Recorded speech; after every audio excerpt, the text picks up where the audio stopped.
all platforms to get updated on Nipsey and other stories in the hip hop community. Now, you got the Rick James story. You want me to cover that one? Rick James, man. Now, Rick James is being sued right now. Let me pick that story up. I got it right here. Now, a woman claims that Rick James violently assaulted her. I'll put it that way. In upstate New York when she was 15, and now is suing his estate for $50 million, according to court documents. Now, the unidentified accuser says that Rick James attacked her when he visited a youth detention home in Buffalo in 1979. After the release of his first album, he immediately made her feel very uncomfortable by being very suggestive and inappropriate, then pinned her down, assaulted her when she went to a room. Her lawsuit claims he grabbed my hair and pushed my head into a pillow. She said in the suit, I tried to fight him off, but he told me to shut up and quit moving or I'll cut you. She says that the star's violent assault has left her suffering ongoing physical, psychological, and emotional injury, leading to drink and drug abuse and serious thoughts of suicide. The lawsuit was filed in Erie County Supreme Court on Thursday against James Ambrose Johnson Jr. 1999 Trust, which is run by the singer's estate using his birth name. It was filed under the Child Victim Act, which opened a 1-year litigation window for a victim who were once blocked by the statute of limitations. Her attorney, Darren Seablock, told Buffalo News the woman told someone about her alleged assault, but never reported to police. She also never confronted James or contacted any of his representatives. He said, no, our man 50 Cent, who we've been talking about by the last couple of weeks now between his interview with Breakfast Club and Gayle King, was on his IG. He dropped a post. Woman alleges Rick James assaulted her when she was 15. He says, oh, fuck this. I'm done with all this shit. Nah, I don't want to hear this shit. I quote, these bitches are crazy. Oh, God. What do you think about what I just read? And what do you think about 50 Star? First of all, let me put this. I throw this disclaimer out every time we speak on this. We have to go in. Yeah. If there's ever been, I'm a victim of assault, any type of assault. Facts. I feel like you should be able to seek remedy, whether it's 10, 15, 20 years. Obviously, I think in New York and a few other states, they passed that law where people now are able to bypass the statute of limitation thing now and seek remedy from the alleged person who did something to them. But this happened in 79. You know what I mean? And I don't like the pattern that I'm seeing with all these different Black celebrities, movie stars, whatever you want to call them, bigger than life people, always being the subject of these sexual harassment. I can't even sugarcoat it, sexual harassment lawsuits. And it seems like it keeps happening. Now this man is dead in the ground, not here anymore. And now you bring a lawsuit against him. I think I have to, agree with 50 Cent, in this situation. I can't go nowhere else with this, man. It just keeps happening over and over. We can keep going down a list of Black celebrities that continue to face this type of allegation. And now it's getting to the point where it's so sick that they're doing it after they're dead now. It's not surprising. It's not surprising at all to me that this is going on, that this is happening, because we talked about it when the Me Too movement came out. We applauded it because we feel like a lot of women were done unjustly, done wrong, and they needed to have a voice and speak on it. But the originators of the Me Too movement aren't getting as much news in this press as a lot of these Black actors, dead or alive.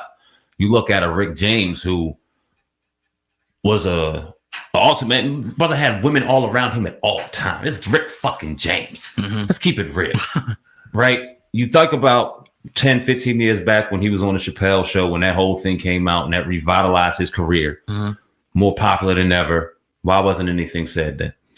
You talk about this man's career. Why wasn't anything said? You talk about his drug abuse and that part of his life. Why wasn't anything said?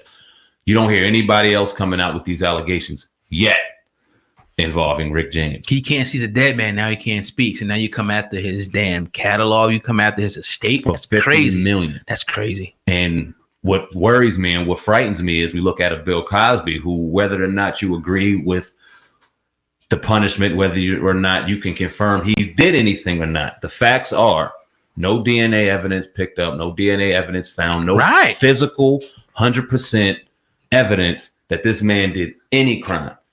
But he's in jail for 10 years. So it worries me that based off of hearsay, you can't get no evidence. Lawyer can come and smoke something up. Right. And his money can get took And it's crazy to me now. This also makes me think of the Jacksons. Taj Jackson had we had him on the broadcast last week, nephew of Michael Jackson, and he was talking about that case and how his family was like, all right, bring it on, because now we can bring witnesses in and we can talk to lawn men and housekeepers and things and really expose y'all for what it is. Do you see a similar situation with Rick James, or just look a little more grim than that?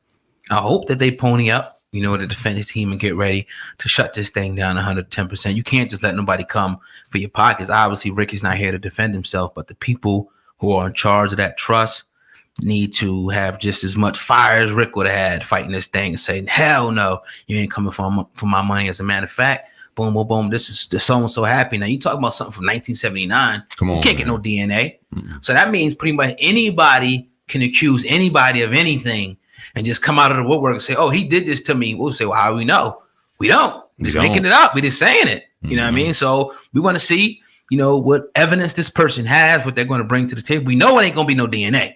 It can't be. So I don't know what other evidence they have, but I'm tired of seeing this pattern, bro. I really am. We're not going to be done. It's going to keep happening. Get the seatbelt going. It's just, when are we going to start exposing? And this is the one thing I don't like, because it's like, all right, the man is found innocent and we throw it away and nothing's done. No, fuck that. When we going to start prosecuting some of these people out here throwing and destroying legacies and destroying this, because we all found out it doesn't matter if we found innocent, guilty, or whatever. Soon as that negative stigma is placed on us, once we pass away, that shit's coming back. Nah, you need to pay for some damages for that. Definitely. You destroyed my career, my life. Nah, you need to pay up. Yeah, absolutely. So, you know, we'll definitely keep you guys updated as this story continues to progress down the line. And this will not be the last time you hear about this story. But shout out to 50 Cent and other people that speak out. And 50's not apologizing like some people did. You know what I mean? He's coming out, being a man, standing on his word. Shout out to 50 for that, at least. Who you talking about? I mean, Snoop retracted it. We talking about him retracting his what he said about Gayle King the other day, man. He need that what's that woman's name? Who's that? What's that woman's name that he be doing the commercials with? Martha? He need that Martha money. Yeah. Need that Martha money. Man, look, let's transition real quick. Westside Gunna, man. Yes, Griselda, part of the Griselda crew, one of the hottest groups out here right now, man. He had this to say. He made a bold statement on his IG. Let me read it for you, oh God. He said, Griselda has the best catalog in hip-hop history. Ooh. I don't care who you name, and I respect everybody, the OGs, the pioneers, the ones who even inspired us. But the facts is the facts. I don't know when y'all want to start giving us our roses, but this shit is culture. Whoever you name, catalog, not even as deep and as powerful. We could debate all you want, but don't try and name somebody with 3 strong albums that it's you must not be seeing the same picture I'm seeing. And that's why I'm the GOAT. It's not because I'm the best rapper. I don't give a fuck about that. It's about what I'm doing for the culture as a whole. Fashion, art, wrestling on top, but still making projects that can run with anything. It won't be ever done again. We're living in a modern day history.